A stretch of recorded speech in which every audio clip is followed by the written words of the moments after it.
Hi everyone, आज मैं बात कर रही हूँ रोबोटिक अफर्मेशंस के बारे में। ये कैसे काम करता है, इसका क्या फंक्शंस है, ये किसको कैसे यूज़ कर सकते हैं। तो रोबोटिक अफर्मेशंस कुछ भी नहीं है, एक रेपिटेशन मोड है। जो आप किसी भी अफर्मेशंस को रेपिटेशन मोड में बोलना शुरू करते हो, इसमें किसी फीलिंग की नीड नहीं है, किसी भी इमोशंस की नीड नहीं है।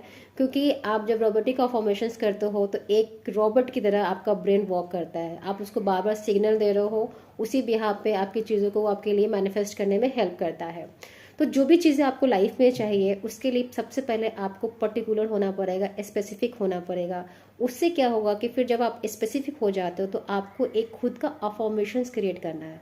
जब आप खुद का अफर्मेशंस बनाते हो ना, तो आप उससे ऑलरेडी कनेक्टेड हो जाते हो, क्योंकि उसको आपने क्रिएट किया है।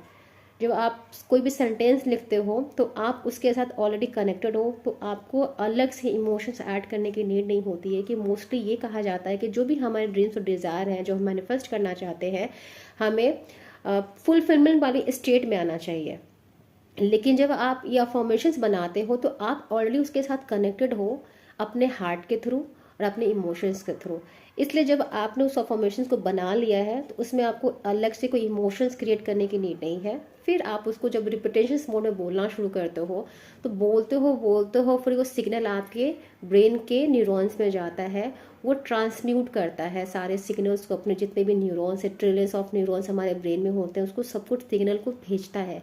फिर वो सिग्नल हमारे सबकॉन्शियस माइंड में जाता है, सबकॉन्शियस से सुपर कॉन्शियस में जाता है, और सुपर कॉन्शियस से हमारे यूनिवर्स के कॉन्शियसनेस में ट्रांसमिट हो जाता है वो सिग्नल। तो चीज़ें आपके लिए फास्ट वे में काम करना शुरू करती है। मेक श्योर कि जो भी चीज़ें आपको चाहिए, आप उसके लिए पहले से ही आपके दिमाग में क्लैरिटी हो, आप परसिस्टेंट हो, डेडिकेशन के साथ आप इस चीज़ को करो। ये नहीं कि आज आपने अफॉर्म कर लिया, नेक्स्ट 2 डेज नहीं किया। जब भी आप रोबोटिक अफॉर्मेशंस करते हो, उसके साथ आपका परसिस्टेंट होना पड़ता है। एटलीस्ट 1 वीक तो आपको करना ही करना है, या आप टारगेट लेके करो कि मैं 10 डेज ही करूँगा, 10 या 20 मिनट करूँगा। उससे क्या होगा कि आपका ब्रेन उस चीज़ से फैमिलियर हो जाएगा, उस वर्ड से, उस सेंटेंस से। क्योंकि जब भी आप किसी चीज़ को बोलते हो, ऑलरेडी उसमें आप फोर्स और एनर्जी क्रिएट कर देते हो। क्योंकि जब हम शब्द बोलते हैं ना, तो उसमें हम अलग तरह का एक्शन देते हैं, एक एनर्जी के फॉर्म में बोलते हैं। क्योंकि जो भी चीज़ें हम बोलते हैं उसमें हमारा एक्शंस भी आता है, एक फोर्स भी क्रिएट होता है। तो जो हम बार बार किसी चीज़ को बोल रहे हैं, तो उसमें हम क्रिएशन की एनर्जी डाल रहे हैं, जो कि हमारे ब्रेन से जा रही है, सबकॉन्शियस में जा रही है, सुपर कॉन्शियस से यूनिवर्स में ट्रांसमिट हो रही है। तो ऑलरेडी आपके लाइफ में मैनिफेस्ट होगा। ये 110% वर्क करता है। बट ये डिपेंड करता है कि आपका बिलीफ सिस्टम कैसा है। अगर आपका बिलीफ सिस्टम बहुत स्ट्रॉन्ग है, क्लियर है, तो वो चीज़ें आपके फास्ट वे में काम करेंगे। किसी किसी को ये 1 हफ्ते में रिजल्ट देता है, किसी को 1 दिन में देता है, किसी को महीने लगते हैं, क्योंकि उनके अंदर थोड़ा सा डाउट होता है, थोड़ा फियर होता है, क्योंकि उनके अंदर काफ़ी ब्लॉकेज की एनर्जी होती है। लेकिन जितना आप क्लियर होकर इस अफॉर्मेशंस को दोगे ना, मेक श्योर ये आपके लिए फास्ट एंड वर्क कर रहा है। क्योंकि जब मैंने इसको किया था तो मैं श्योर नहीं थी, बट मेरे लिए जब मैं श्योर नहीं थी तब ये मेरे लिए वर्क किया। तो आज मैं 110% श्योर हूँ, तो ये मेरे लिए काफ़ी फास्ट एंड वर्क कर रहा है। तो डिपेंड करता है कि आप कैसे, अगर आपको इसके लिए चेक करना है, तो आप कोई भी छोटा सा फॉर्मेशन बनाओ जो आपके डिज़ायर से मिलता है, उसको फॉर्म करो और देखो कि आपके लिए वर्क कर रहा है या नहीं कर रहा। जब आपके लिए वर्क करेगा तो नेक्स्ट स्टेप आप किसी और डिज़ायर के लिए आप कर सकते हो। लेकिन मेक श्योर कि जो भी आप फॉर्मेशंस बनाओ आपके डिज़ायर से बहुत ही मैच करता हो, वो आपको कनेक्ट करे। क्योंकि क्या होता है कि अक्सर हम ना किसी और के अफॉर्मेशंस को चैंट करना, रिपीट करना शुरू करते हैं, जिससे हम कनेक्ट नहीं कर पाते हैं। लेकिन जब हम खुद के अफॉर्मेशंस बनाते हैं तो हम उससे बहुत ही ईजिली कनेक्ट कर पाते हैं, जिसके थ्रू जब हम रोबोटिक फॉर्मेशन टेक्निक का यूज़ करते हैं तो ये हमारे लिए बहुत ही बेस्ट वे में हमारे लिए काम करता है। लेकिन जब आप किसी और के फॉर्मेशंस को आप यूज़ करते हो तो आप उससे ज़्यादा कनेक्ट नहीं कर पाते हो, आपको ट्रस्ट बनाने में काफ़ी टाइम लग जाता है। लेकिन आपके फॉर्मेशन पर ट्रस्ट बनाने की नीड नहीं है। आपको पता है कि जो भी मैंने बनाई है मेरे लिए ही है, मैंने ही क्रिएट किया है। क्योंकि हमें अपनी बनाई हुई चीज़ों पर ज़्यादा ट्रस्ट होता है।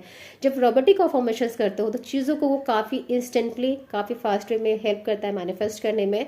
और आप किसी भी डिज़ायर के लिए इसको यूज़ कर सकते हो। ये लिमिटलेस है, किसी भी एरिया में आप इसको यूज़ कर सकते हो।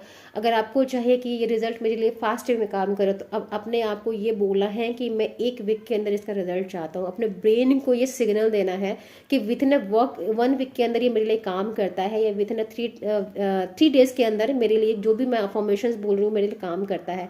ऐसे जब आप करोगे ना, तो आप नोटिस करोगे कि चीज़ें आपके लिए मूव हो रही हैं।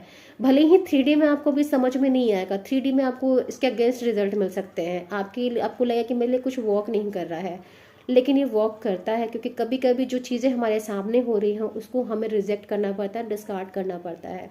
जो हमने क्रिएट किया है, जो हमने बोला है, हमें उस पर ट्रस्ट करना है। क्योंकि जो हम बोलते हैं, आपको ये बोला कि जो मैं सोचती हूँ, जो मैं बिलीव करती हूँ, वही मेरे लिए ट्रू है, वही मेरे लिए काम कर रहा है। जब आप इस वे में आप सोचोगे, इस वे में जब आप इसको फॉर्म करोगे, तो आप इसका रिजल्ट फास्ट देखोगे। क्योंकि कभी कभी है ना 3D हमें है ना काफ़ी है ना परेशान करता है, निगेटिव एविडेंस ला के देता है, लेकिन हमें निगेटिव और उस चीज़ों पे बिलीव नहीं करना है। जो हमने बोला है, जो हमने क्रिएट किया है, हमें उस पर बिलीव करना है। और बार बार आपको बोलना है कि मेरे लिए चीज़ें वर्कआउट कर रही हैं, जो मैंने बोला है वही मेरे लिए वर्क कर रहा है।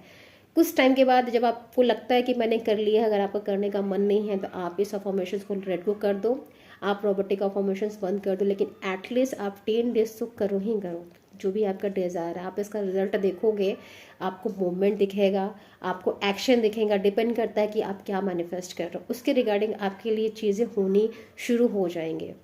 तो ये छोटा सा वीडियो था रोबोटिक अफॉर्मेशंस पे। होप आपको ये पसंद आया होगा। पसंद आया होगा तो इसको लाइक करें, सब्सक्राइब करें। Thank you.